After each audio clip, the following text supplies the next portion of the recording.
les Américains retiennent leur souffle. Au lendemain de l'élection présidentielle américaine, les résultats ne sont toujours pas encore connus.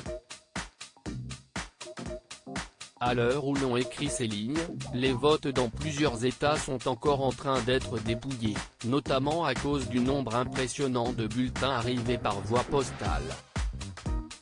Mais malgré le résultat encore en suspens, Donald Trump a multiplié les messages victorieux.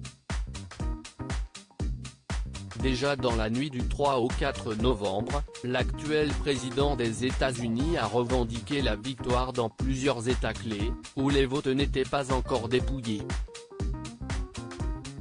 Notre objectif maintenant est d'assurer l'intégrité du scrutin. Nous voulons que la loi soit correctement appliquée, nous allons aller devant la Cour suprême. Nous allons gagner et, de ce que je ne pense, nous avons déjà gagné, a-t-il lancé. Sur Twitter, son réseau social favori, il s'est ensuite emballé. Dans plusieurs messages, Donald Trump a accusé ses adversaires démocrates, et Joe Biden, de voler les élections. Nous ne les laisserons jamais le faire.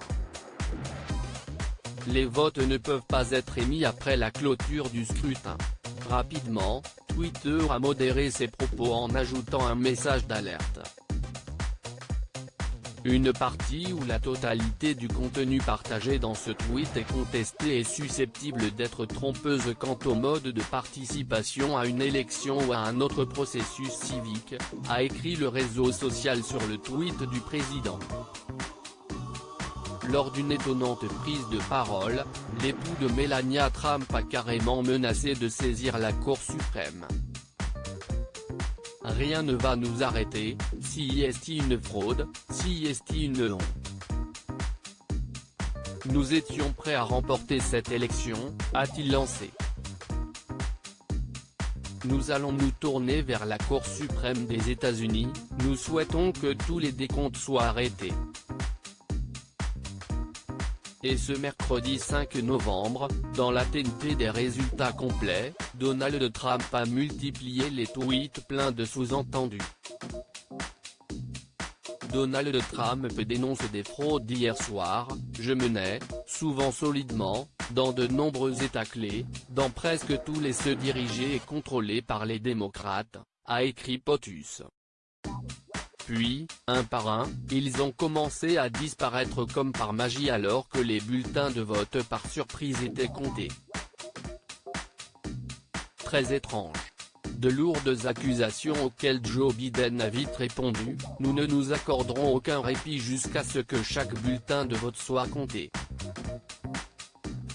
Et alors que les résultats sont encore attendus en Pennsylvanie, au Wisconsin et au Michigan, Donald Trump en a rajouté une couche, il trouve des votes Biden partout. Tellement mauvais pour notre pays. Facebook et Twitter ont à nouveau mis en garde mercredi contre des messages de Donald Trump, jugés trompeurs. Ce mercredi 5 novembre à 19h, Joe Biden mène d'une courte tête face à Donald Trump avec 238 grands électeurs contre 213.